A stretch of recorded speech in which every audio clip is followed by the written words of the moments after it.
All right, yeah, and I think in homage to the man I've got to learn under the last 3 years, we're going to go ahead and skip opening statement and go right to questions.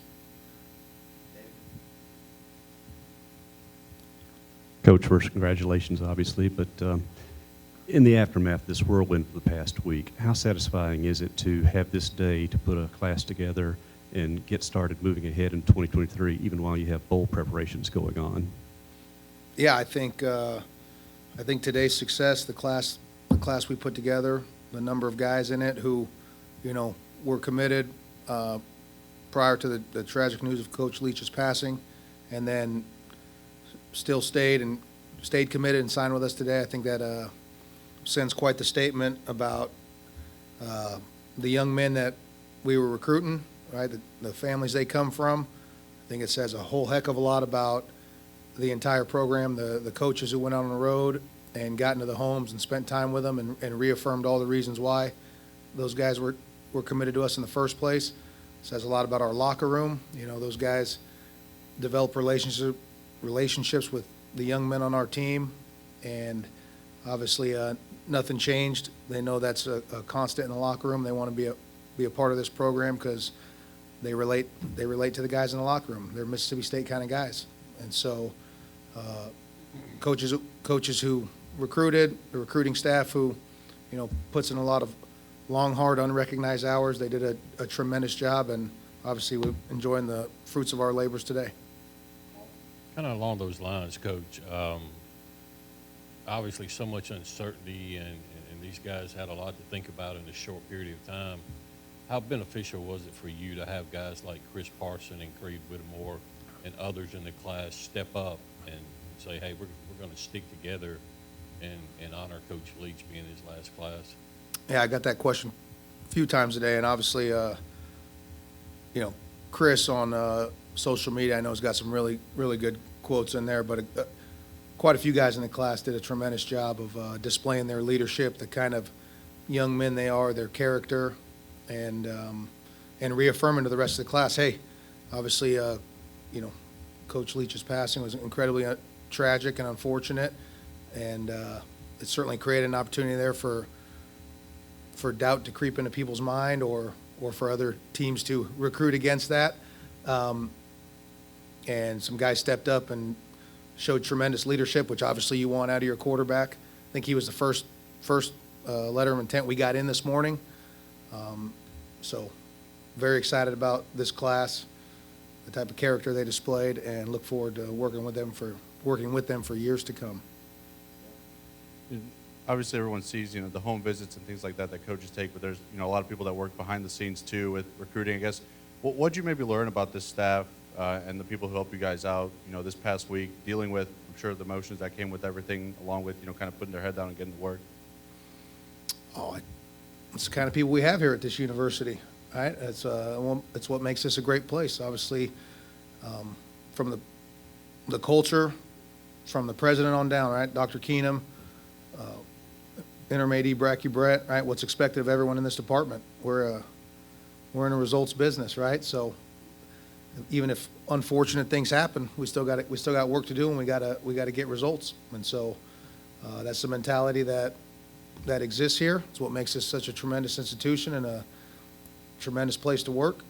And obviously everyone answered the call, and it showed up today. Coach, you've been here, recruited this state now for 3 years, and I know the first year COVID was pretty trying for everybody, couldn't be in the homes and stuff, but another defensive class with a heavy Magnolia State flavor. Just talk about the defensive talent and keeping a lot of these guys at home. And not only that, you got several of these guys that graduate in high school early that'll be here in January and be able to go through spring practice, like Isaac Smith, Jabari Tillman. Just talk about the benefit of recruiting those guys from the state. Yeah, a few of those guys who show up in a couple weeks told them, all right, well, Isaac, Sakari, quit being nice to you. Now it's time to actually coach you hard and put you to work. But I obviously am not from Mississippi, but in my 3 short years, I take tremendous pride in the quality of football player that is developed in the high schools in this state and the junior college level.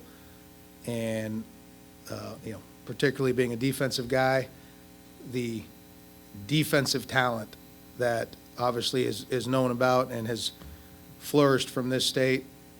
If we are not recruiting this state before any other and putting more effort into evaluating the young men in this state and then recruiting them and signing them, then we're making a mistake, and they ought to find a new coaching staff, because that is going to be number one priority every year.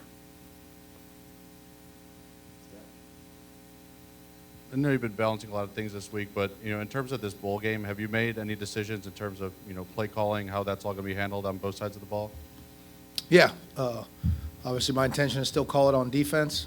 And so, like you said, I've been balancing a lot of things. I probably need to watch a little bit more film. And then Coach Spurrier will call it on offense. That's the plan that was in place, I think, for the last 3 years, if for any reason, right? You always have to have a plan in place. If I went down or was kicked out of a game or something, right, for arguing with refs, you got to have someone ready to go. And so there's already a plan in place. Coach Spurrier is going to call it on offense. Pretty much today, like you said, you kept all your commitments, and then you added some of your top targets that you've been on a while, Eric Taylor, Isaac Smith. But kind of had a late surprise come together late last night with Leon Bell, and the offensive tackle, but runs kind of like a defensive end or linebacker. Kind of clue us in on how all that took place and at a rapid pace last night. Yeah, I prefer most recruiting surprises to be of the 6'8", 310 variety who can run like that. Leon is related to JaVale Gilmore, so we had known about him. We've been recruiting him. Obviously,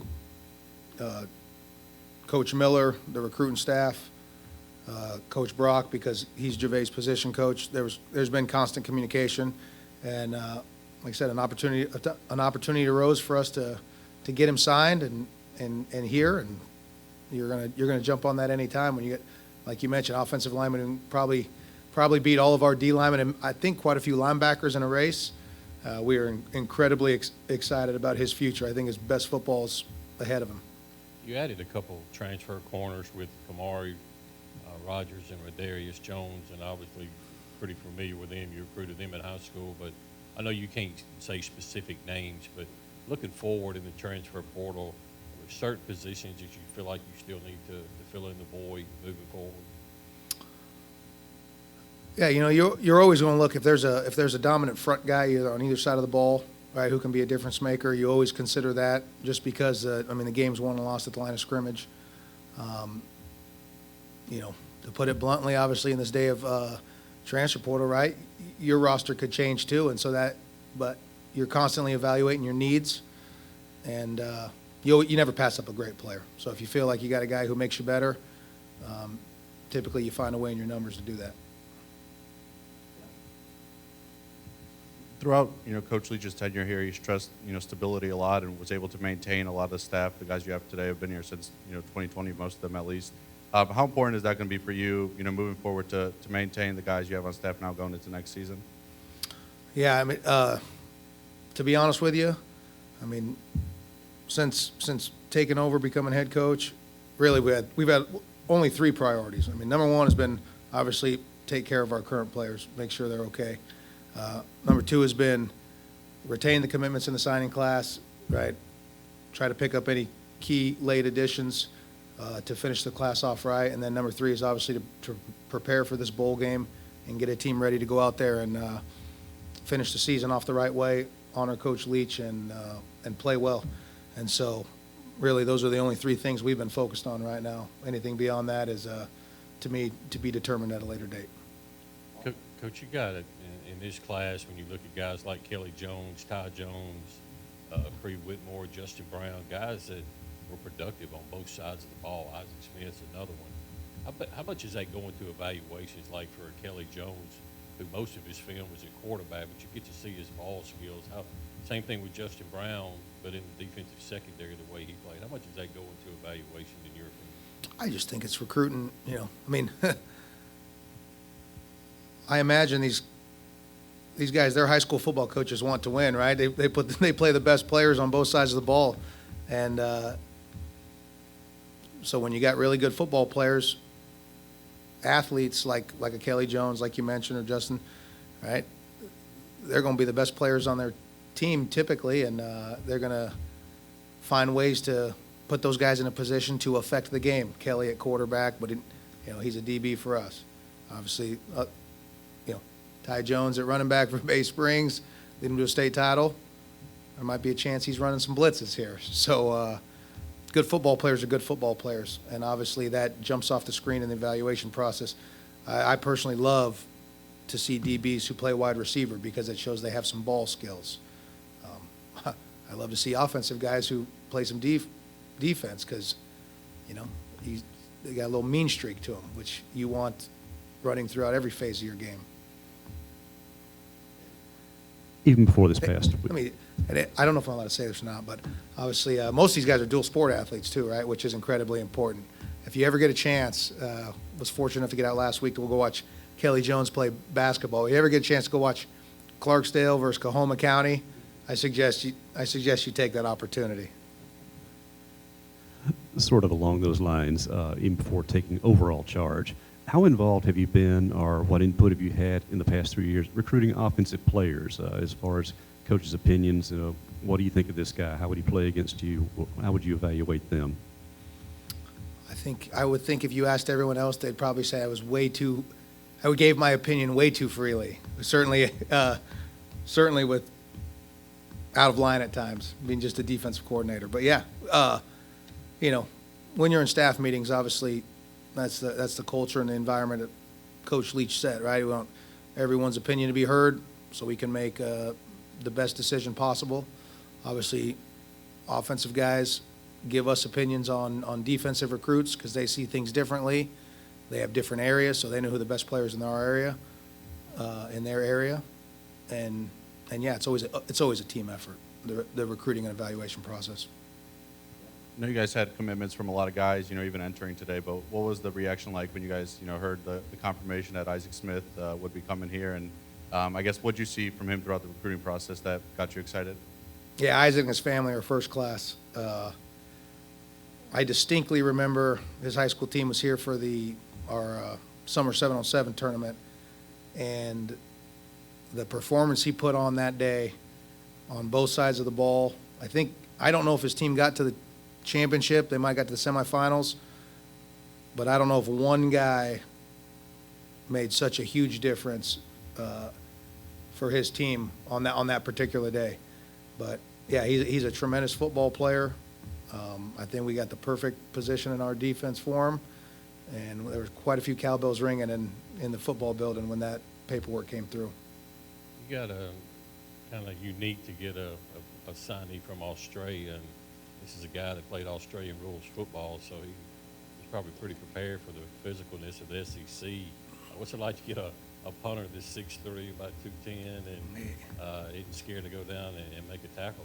Yeah, that's kind of become what Australia's been known for in the football world, right? I mean, they develop these punters they look like linebackers, and yet they can run and boom it 60 yards with good hang time. They can also do the rugby punt, right, which comes from the Australian rules football and rugby leagues there. And so I think it should hopefully give us a competitive advantage schematically. Coach Mealy this year obviously shown the ability to roll out punt and that rugby style, but then also kind of your traditional launch point. And that makes it harder on block teams to dial up specific pressures or overload pressures because you always have the threat of a mobile punter. No different than, right, threats of mobile quarterback and what you can do on defense. And so it's always nice to have one of those guys. Coach, I guess, what has it meant for you to, get the opportunity from Mississippi State to, be the next head coach here? And how much of, your experience at this point and what you've learned do you credit to Coach Long and Coach Leach? Yeah, I think first and foremost, I can't even begin to put in words how this university has changed the lives of myself and my family. And so I will forever be indebted to this institution for the opportunities it's given me.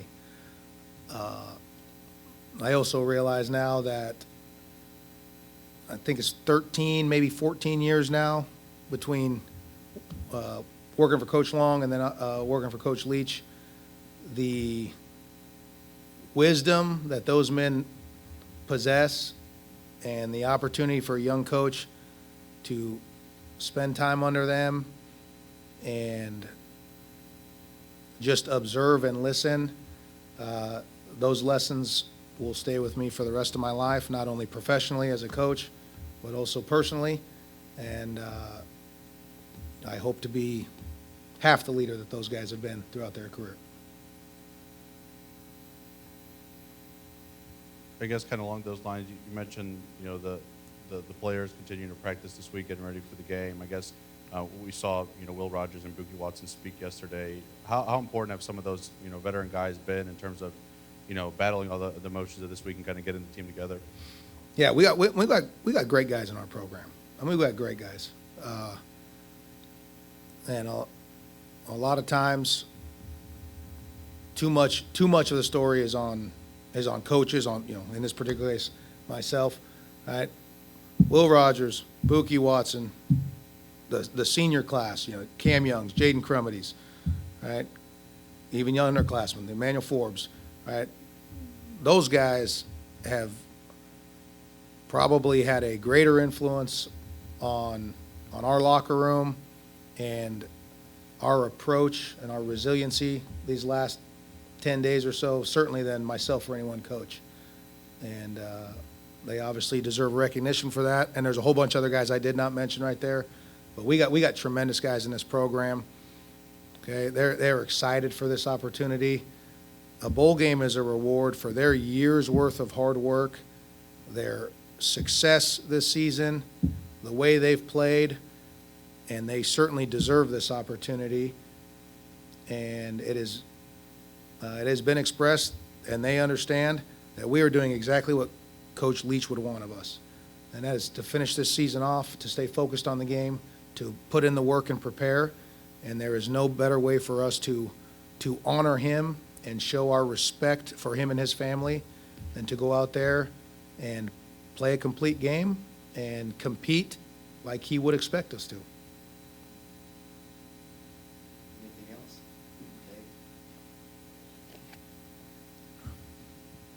Dave? Just speaking of the game, since we probably won't get a chance to talk to you until Tampa, what do you think of Illinois? How well do you know Coach Bielema? I've met Coach Bielema when we got to go do the contract signing ceremony. This is a fabulous football team. I think they finished with the same record as us. All right. I actually think I'm allowed to do that. I don't think I'm allowed to criticize SEC officiating. I think if I criticize other conference officiating, I don't think I get fined for that. But you know, there's a team playing in the national semifinals who Illinois is up 17-16, got them 4th and 2, and what is a pretty obvious offensive pass interference on the unnamed team, right? That doesn't get called. They go on to convert a first down and kick a field goal to go ahead. And so I really think they're a 9-win football team, Illinois. But, all right, obviously, Coach Bielema's been head coach a long time. His team is like every other team he's ever had. They're well coached. They're physical. They play the game the right way in all 3 phases. They don't beat themselves. And we know exactly. I mean, they got a say in how this outcome of this game goes too, and they're going to show up prepared and ready to go. And we are honored and privileged to share the field with them